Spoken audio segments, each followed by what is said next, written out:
Okay.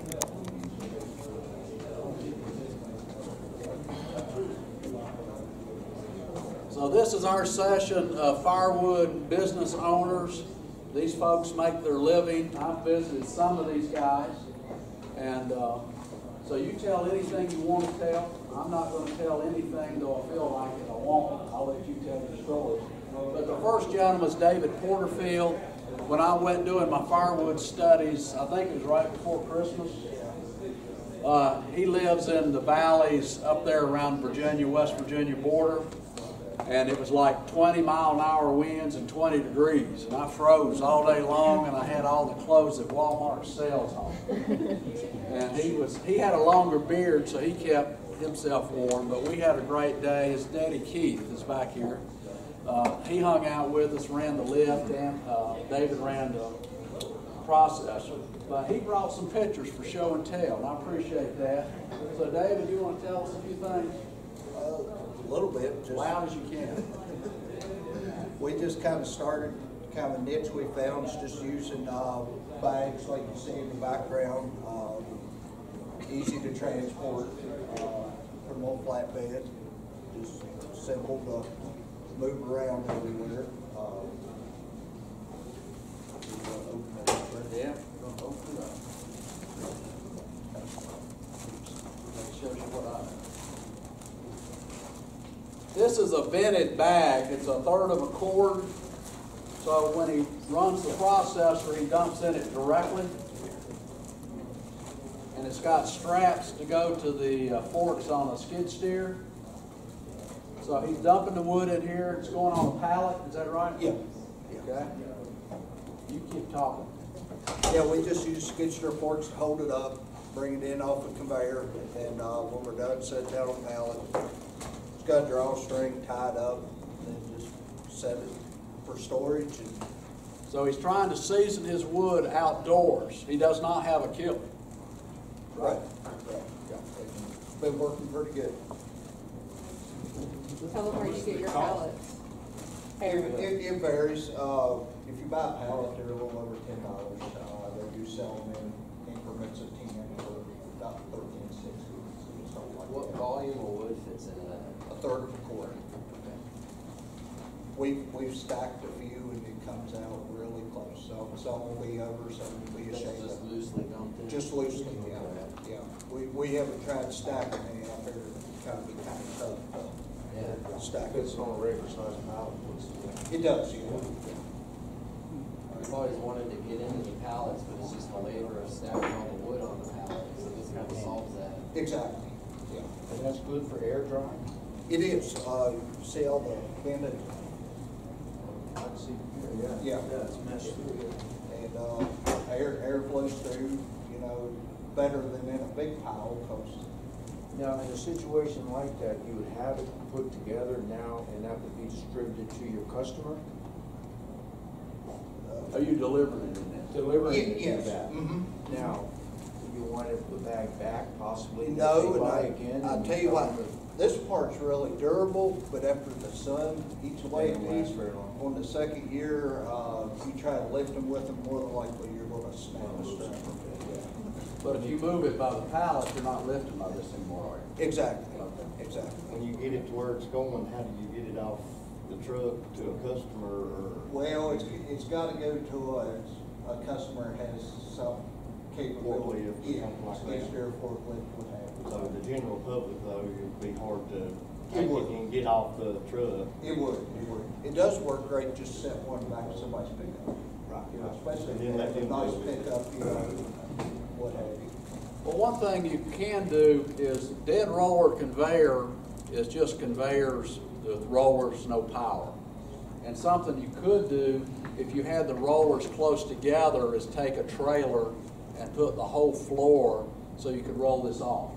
So Right. you could theoretically deliver it to a homeowner with no forklift at the site if you pushed it off the back, roll it on the floor, and pull off. Maybe with So- a big lift gate on the back of the truck. That would work. You've got to have rollers all the way to the ground. Yeah. But theoretically, you could deliver this on a pallet to a homeowner without any. You can move them around on a pallet jack, if you had a lift gate. You want to pass this around, or you want to just wait and see? What was the cost per bag? They're a little over $10 if you buy a pallet of 200, time they're delivered to you. They do sell them in boxes of 10, and they're about $13.60 or so back then. The only thing is the sun deteriorates those things rapidly after the first year. They're They're not kept under shade. You got to look at them as a single-use bag. We have used ours, we get 2 uses out of them majority of the time, but once they get a tear in them, they just, they're gone. Once they leave our place, I don't want to see them again. So you're doing one-time use. Exactly. And of course, that's just part of the cost of packaging. Well, one of the questions I had, this is a third of a cord. Now, it's a full cord, right? What's that? A third of a full cord. Yes. Yeah. Face cord, whatever you want to call it. Now, the face cord and full cord is 2 different things. You confuse That's what I everybody. say. So anytime you talk about firewood and cords, it's either a full cord or it's a face cord. Don't ever call anything a cord without putting face or full in front of it. Because the industry is confused. Huh? Where did the face cord name come from? What is a face cord of wood? If you stack up the wood, you look at it, it's the face.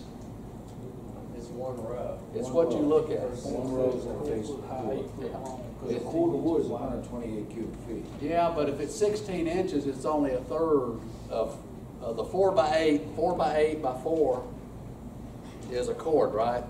But if it's only 16 inches, it's a third of that 4 foot deep, right? If 16 times 3 is 48. Yeah. So there's 3 face cords to a cord when you stack it if it's 16-inch wood. So a face cord is a third of a cord. Only when it's 16 inches. If it's 24 inches, it's a half a cord. And we Right. cut all the wood at 16 inches. Too many variables in there. Huh? Too many variables in there. Yeah, you get in trouble talking to people, and it's just the way the industry is. Yeah. Now, I got a couple of pictures. You see David's putting these outside. He's in an area where there's a lot of wind flow. A lot of wind flow. Okay, we're stopping. And you can see he's got a lot of them out there, so he's ahead of the game.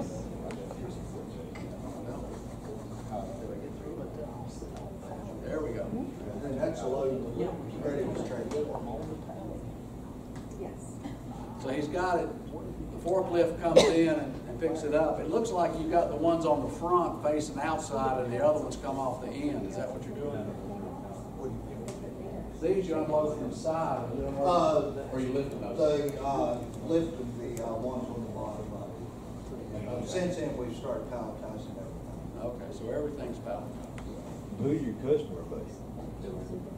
What's that? Who's your customer You don't have base? to answer that if you got any secrets. No, I'm not specific, Yeah. I'm just saying restaurants What kind of or. More for like ski resort area type stuff. More going to a distributor to service them areas type So deal. you're wholesale. Yeah. These are more designed for wholesale. We maybe have sold 5 at the most. That looks like food for somebody that would want to package his own. Yeah, Yeah, you exactly. sell them a bulk unit, there you go, and you can package his own, make his own units. Right. Well, since I had the flatbed, I had to think up of an idea to transport it, and this was kind of what I come up with. Yeah, David's other job is he's a over-the-road truck driver. Chelsea's got a question for you. I just have a question. What was the volume of those bags? Third of a quart. Okay, and then when you palletize them, how do you keep the bag from pancaking down? Once we palletize them, How do you keep the bag upright? and Uh, full? when you fill them, you just want to make sure the bottom's square on the ground. Right. And they'll stay pretty stable. So even after they transport, they don't shift much down? They don't? Not really, no. No, we kind of bounce them up and down a little bit as we're filling them to kind of settle everything in. What's the dimensions of that bag? The bag's right here. The bag's right there. Oh, okay. Yeah. They're pretty similar to a standard pallet, but the sides do kind of bulge out. Okay. All right, thank you, David. Next, we have Wally. And Wally runs an interesting operation. Tell us about what you do, Wally. Thank you, David. Well, my name is really John Woliski. They think my nickname is Wally, Wally's World. I have I'm the coordinator of our church's firewood ministry group, and I recently bought a processor last year to help in that.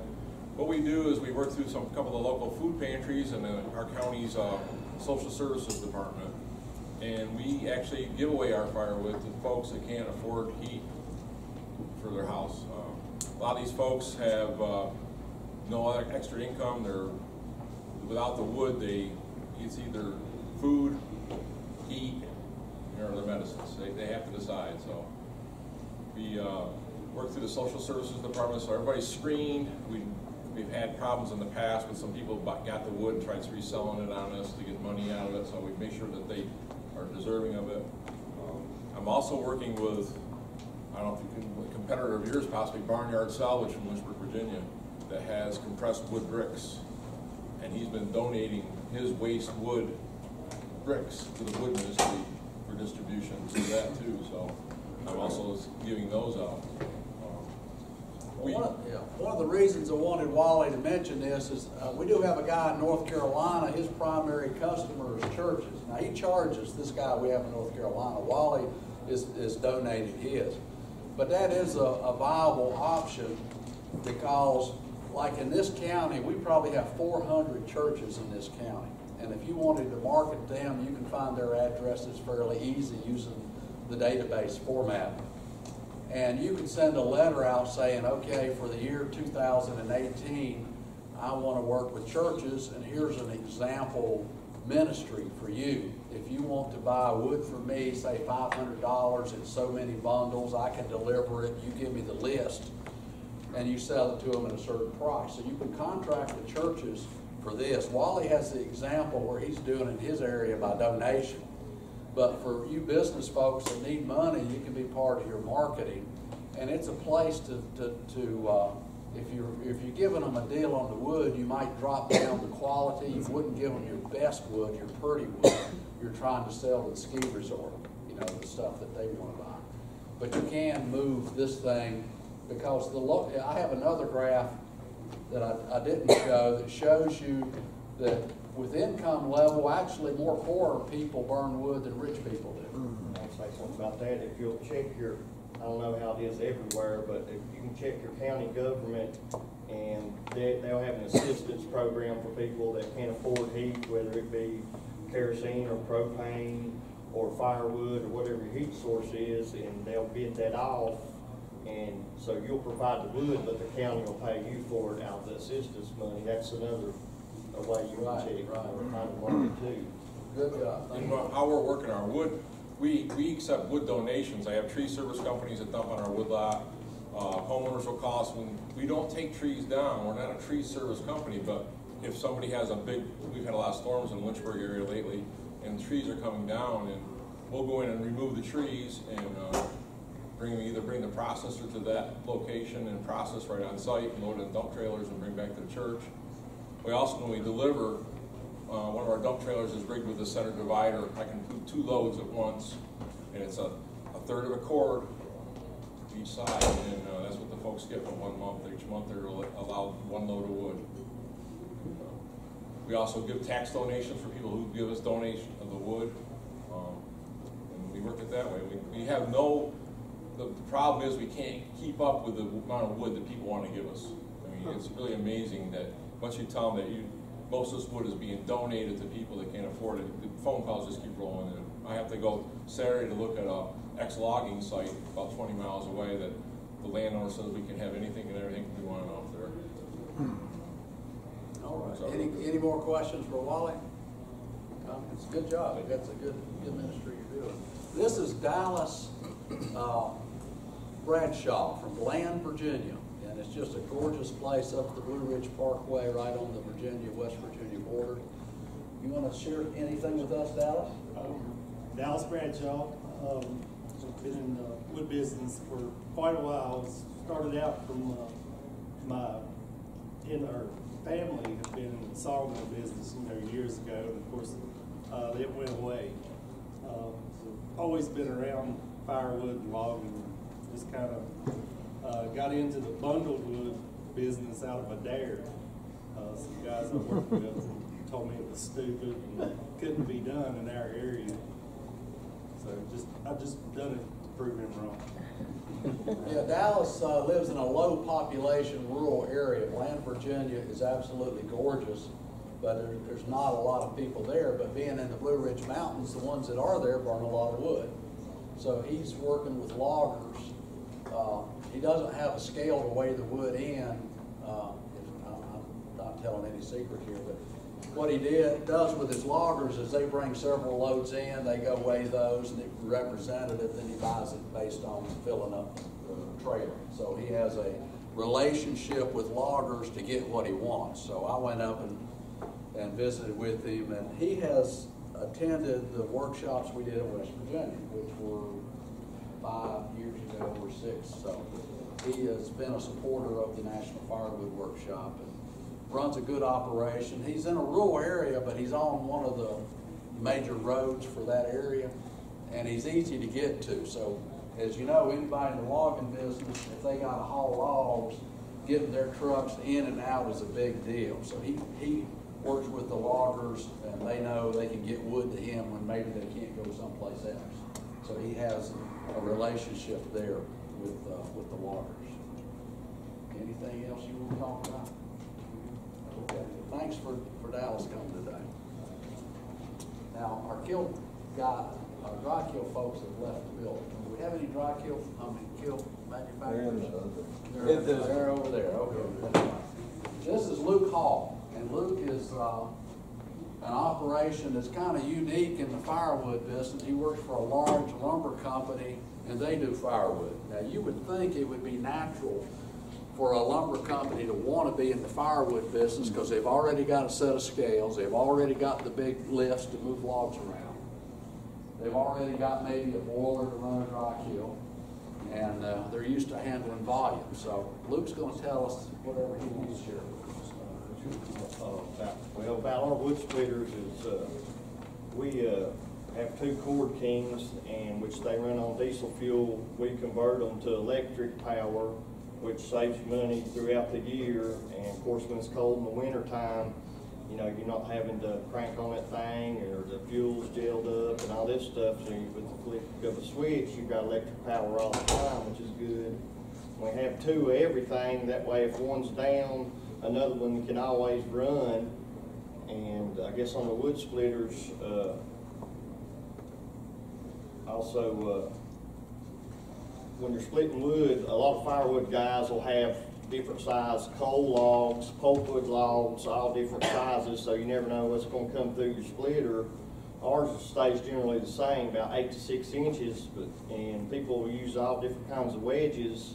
Of course, if you're doing bundle wood and you're heat treating it, you know, you want a uniform piece. So we try to get the same size pieces out of our wood. We use a 10-way wedge, which the size of your wood that you're busting will depend on what wedge you use. You know, if you're busting big round stuff like this, you're going to need a wedge that goes 14 or 20, whatever, 20-way splitter. If you're using the same size, you know, a 10-way splitter making the same size pieces of wood, when you put it in to heat treat it, it's all about the same size, so it gets drier, more even, and you got a better product that way. You're not having big pieces, small pieces, then your moisture's all over the place, and you'll have mold on some and not. And just to make the upkeep on our wood splitters, we take about an hour every day and clean up at the end of the day and grease, and we sharpen our blades once a week on each machine, and that just seems like that it makes everything last longer and run better that way. So maintenance is a big thing on them as far as that goes. And he was talking about I've heard him say kill dried firewood a lot of times today. If you're selling in grocery stores or large volumes, a lot of people don't kill dry firewood, they heat treat firewood. And if you look it up, heat treating and kiln drying is 2 completely different things. You know, heat treating is a USDA thing where you're not transporting pests, it's higher heat for a lower amount of time, where kiln drying is reducing the moisture of lumber or whatever kind of wood. So it is really 2 different things. You'll see a lot of labels that say heat treated or kiln dried, but even when the USDA comes and inspects you and gives you a certification, the specs for grocery store wood is heat treated, it's not kiln dried. So even when the USDA comes and gets you your badge, it'll say HT on your badge and not KD, kiln dried. Because if you was kiln drying firewood, I mean, it would never get dry, really. I mean, it would take so much longer. So heat treating and kiln drying is two completely different things. Well, I did not catch the difference. I always thought that you're trying to get the inside temperature hot enough to kill all the bugs, whether it's 140, 150, or 160 for a certain length of time. That's heat treating. And the overall moisture content's got to be 19 or below, or 20. For heat treated firewood, anything kiln dry is going to be a lower percentage, and more applies to lumber. Yeah, well, kiln dried lumber certainly is going to be dry. Right. So, but if you're wanting to get certified, I mean, about anywhere that the specs for grocery stores or hardware stores, whatever, is heat treated, it's not necessarily kiln dried. And as on your label, that should reflect what you're doing, because like I said, it's two completely different processes. Kiln dried firewood is going to cost a lot more money to get dried than heat treated firewood. Are there any regulations on kiln dried firewood? Well, it's to get your badge on your label. It's a different when the inspector inspects you. You know, he's looking for different things for kiln dry to put KD on your badge. And heat treating is whatever 140 for 90 minutes, 60 minutes, and then of course kiln dried is a different set of standards right there. yeah, this afternoon at 2:30 in the room back there, we have the insect and quarantine people. Joe Beckwith is a gentleman here out of North Carolina that does the heat treating inspections on sites, puts the probes in the wood, and verifies that your process is correct. And you don't get the heat treated stamp, right, Luke, unless he says you did it right. Right, yeah. And that's an annual inspection, right? It is. Yeah, the thing about getting that thing is pretty complicated. They don't just come in and do 3 probes. They do probes in all the baskets. They typically make you, they're there, you have to put the wood right in the center of the basket and refill them. They're usually there with me a half a day, minimum. So it's a good process, but it's complicated when you first do it. Yeah, and it also, the quality of your keel determines how easy that is to do. If you've got, you know, a weak boiler or you got leaky walls, the thing about firewood is you got to do a lot of venting because there's a lot of water in the wood. And in our dry kiln discussion going over there, they'll tell you that when we went from lumber kilns to firewood kilns, it was a whole learning curve because lumber kilns don't do a good job for firewood. There's a lot more moisture, there's more problems with rust, so our steel kilns don't work for wet firewood. There's too much moisture. We just rust them out. So you see stainless steel and aluminum in the kilns. And you have to have the right insulation that doesn't absorb the moisture. So it's figuring all this stuff out in the firewood industry is taking time. We're becoming more mature, we're learning, but it's been hard. In the early days of the bunglewood, we had people that might dry one load well, the next load not well. And Nick, you're a dry kiln guy. Luke was talking about the difference between heat treated firewood and kiln dried firewood. Can you elaborate on that? I'm probably not the best to answer this question. Rob is, but I know typically we're new to the firewood industry. What we've seen so far is lower temperature drying, and we've brought in higher temperature drying, higher airflow, and so I think we're seeing the energy savings by hitting it high, hitting it fast, rather than. Yeah, what Nick's company has been in the lumber drying business a long time, and like the other kiln drying companies, they've learned that you need a lot higher temperature, you need a lot stronger fans. You've got to really pay attention that you're getting air through the baskets. So it's important when you fill the baskets that it's loose enough for air flow, but you're trying to get wood in there. You don't want to pack it tight. And the thing about firewood is most of the water exits the ends. Okay, that's how the water comes out of the ends way faster than it does the middle. So as you get longer wood, if you're cutting 24-inch wood, it's going to take longer than 16-inch wood. And certain species dry faster or slower than others. So part of the business in figuring this out is we're probably going to get to the point on the newest kilns one day doing oak in a day. We'll probably get there. And some people say they're there already. But it's really special in studying the kiln, what's going on. You know, how much airflow, how much heat, how well is it directed in and out of the baskets. And we're all learning. And the big thing for you is the people who's dry killing is learn what works and keep doing that. Get that routine down so you don't have problems. You do not want problems in firewood. And it's more risky in the bundle businesses than it is in the restaurant business. If you screw up a couple pallets of restaurant, that's not a big deal. But if a month or two backwards you screwed up some and it went to 20 distribution centers, you will absolutely get nailed for that. Well, Harry, the other problem is where the grocery chains store their wood. You can drive all day long. There's one that stores in a trailer, and they leave it outside, and you shut that trailer in the middle of summertime, that wood is going to mold. I don't care how much you drive, because it's generating so that's part of the struggle with some of us who do that. Some of them put it in the cold section, so it's moist, and when you wrap wood, you're not supposed to put the plastic. Never was meant to. We have to. It's going to create some problems whether you dry it or not. So when we talk to certain places, where are they storing wood? I mean, that's a big question that I have. And I have to talk to them and educate them about that. Right. Now, what Terry's talking about is he does bundle wood, and when it leaves his place, he's got it good. It should be no problems from there on. But he's saying that some of the customers don't know how to handle this wood. And some people keep it in open sheds, some of it in places that's too dark, no airflow, bad problems. Now recently I was visiting a company that their wrap was vented. Instead of having solid stretch wrap, it had vents in it. And the gentleman said he liked this better, but it was twice as expensive as the regular.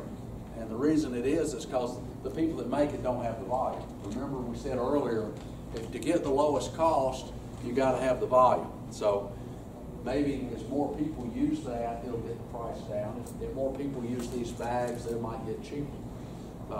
It seemed like to me $10 for a third of the cord was pretty good if you don't have to handle it anymore other than a lift. So we're all looking for that edge, and we're all learning and we're all moving forward.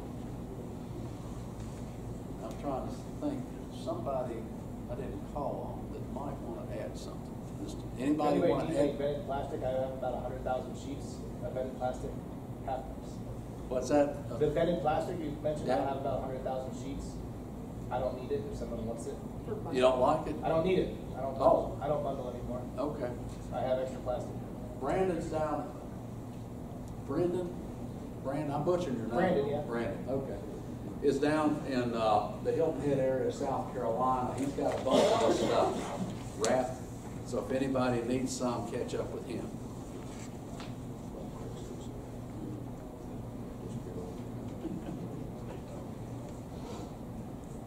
Anything else you want to add? No. I got a little tidbit. You mentioned mold. Has anybody found that certain barbecue places or smokers actually prefer some of the mold or some of the seasoned firewood that gets some of that fungus on the end? Anybody seen any of that? Or if anybody has any kind of insight on something that's detrimental when using that wood that hasn't mold on it? Does anybody have any experience they want to talk about where moldy wood actually helped, I guess? I think barbecue, so you probably want green wood for that. Yeah.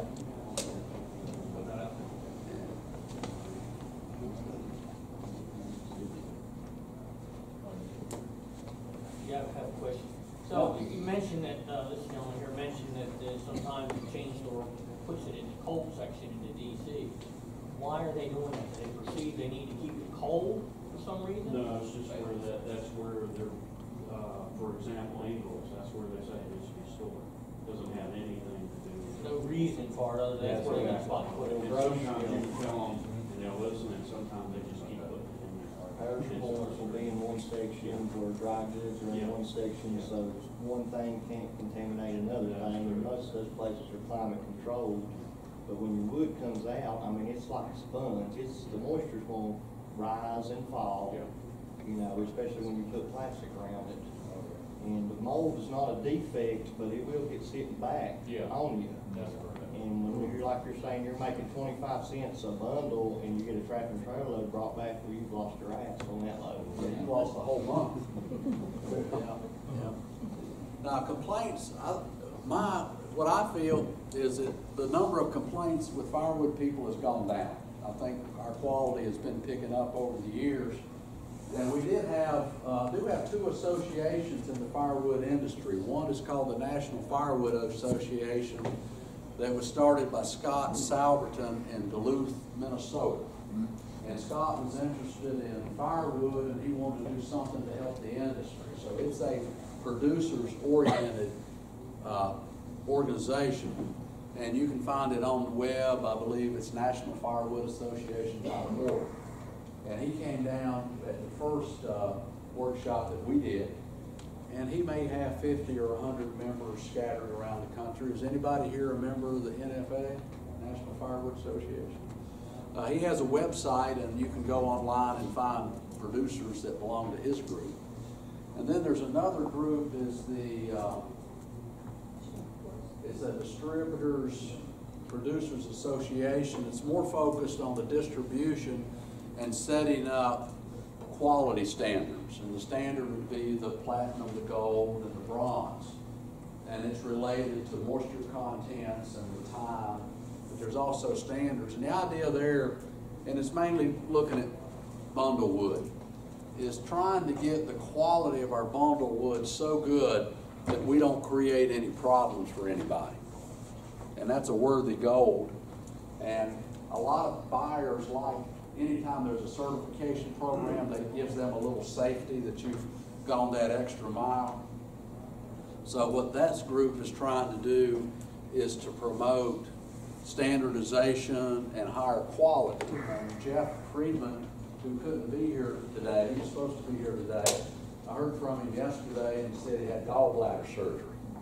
And he's out of California. So I guess if you got gallbladder surgery and you're in California, we'll let you go this year. But he's been here a couple times. He's done a good job. And if you look at his video from last year in Maryland, I think you would find it informative. If you're looking at what's happening nationally for firewood. And I agree with the move for better quality, but I agree also there's only so much we can do. I mean, stupid people do stupid things storing wood in wet places, and we can't be responsible for that. But we do have to do what's within our power to put out a good product, and also to make sure that other people know what they're doing. You know, Terry runs a company that makes bundle wood, and he ships it out. He's got his regular customers, and it seems like you're saying it's really worth your time to go visit your customer and make sure they know what they're doing. Because if you want to avoid problems, one of the biggest things we can do in business is avoid problems, right? So take a little time, go visit. If you've got a customer you've never seen, you know, go take a half a day and go visit. It'll more than pay for itself in the future. Because whenever they have a problem, you're the bad guy, right? They had a firewood problem, they're buying from you. But what are they going to do? They may go someplace else, and it's not your fault whatsoever. Well, Jill, come in. Thank you. We've had a whole slew of firewood owners get up and say anything that was on their mind. Is there anything you would like to add? Gosh, I hate I missed that. Well, it was good. What I missed? Well, we talked about vented bags. Are you familiar with the vented bags? Come on up. This is Lumber Jill. And if you've got a last name I've never seen. Baker. Baker? Baker Furniture. Oh, okay. Yes, sir. My brother owns Baker Heritage Furniture. Okay, that's different from Baker Furniture. David Porterfield brought this down from the Virginia-West Virginia border. Right there. Okay. And he buys these for $10, and he says it takes a third of a quart of wood, and it lasts one season, and he does it to, here's his, comes up, boom. So he's storing these outdoors on pallets, the air dry. So he's selling seasoned air dry wood, that's not how to kill it. Can you do that in something smaller? What's that? Can you do that in something smaller? I haven't been able to find any bags made like that small. Because I've been kind of on the search for that. Really? Yes. Has anybody found a better way than plastic to wrap bundles? Questions? Anybody got a better way that they want to confess to wrap bundles? 'Cause remember, I told everybody, don't tell any of your secrets. Right, right. I mean, better as in cost effective or last longer? Neither, ecologically better. What size bag do you need? Well, I do too. I do a 7.5 and a half cubic foot bundle. You do it stretch wrap or heat shrink? Stretch. The thing with the mesh bags is if it's a local customer, they can recycle the bags. Exactly. You can get back. Exactly. We do that. Does it work? Do you get it Yeah, back? we get quite a lot of bags. I mean, it depends on the customer, they Right. serve them. National Firewood is something. You would. Well, you know, in campgrounds, we take all this plastic to a campground and it ends up getting burnt, would you?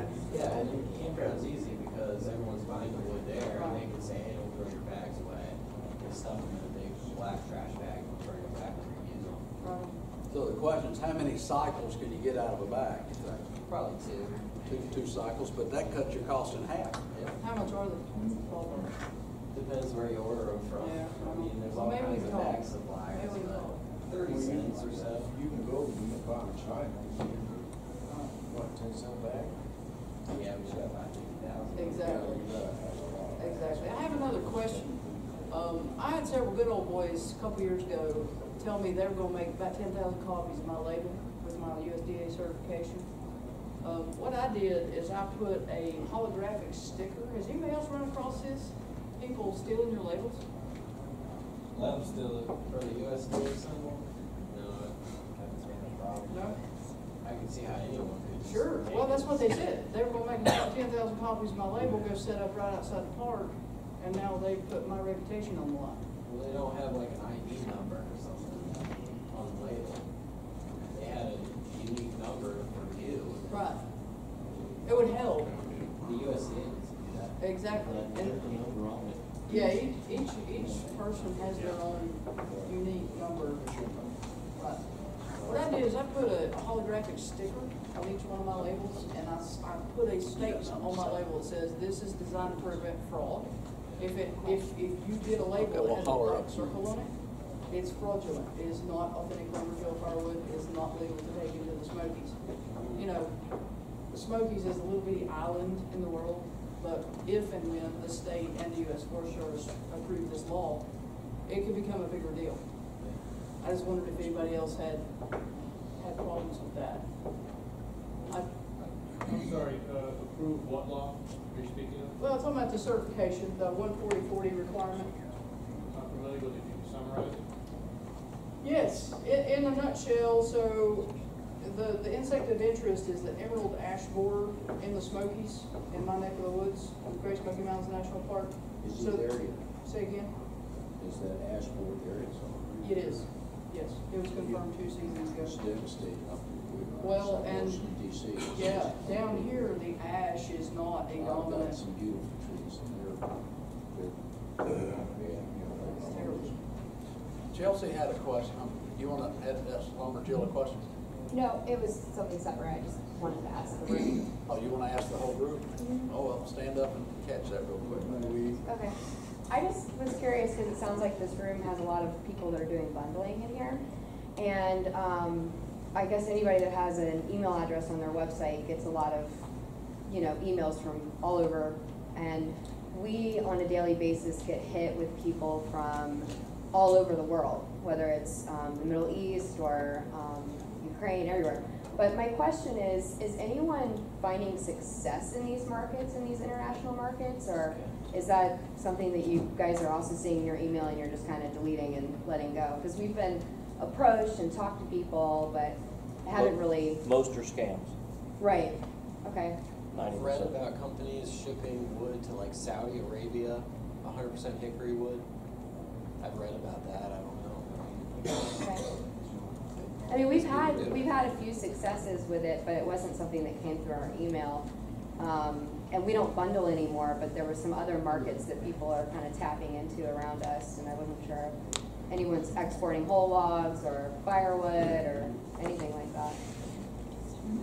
I was talking to a logger yesterday in Canton, and he said that they've never found a way to export. They got the same question: can you export whole logs? And there was really not that much money in it. He said they were making about $50 more per container than they would at that same volume locally.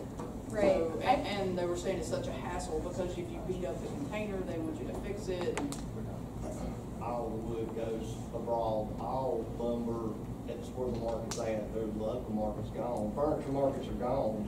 We saw 50 million board feet a year, 90% of it goes on containers out the port. So there is a market, for. Yeah, not so much for firewood, but certainly for wood. We've seen saw logs that are getting really good money and shipping containers, and just guys that are loading up logs in a shipping container, fumigating them and sending them overseas and making good money, and it's easy. And I don't know, I just wasn't sure if anybody was doing anything like that. It used to be just veneer, now it's just regular saw logs that's going out like that. I mean, it's crazy. Well, we are right at high noon. There should be a buffet line out there whenever they set it up. You're welcome to go. We have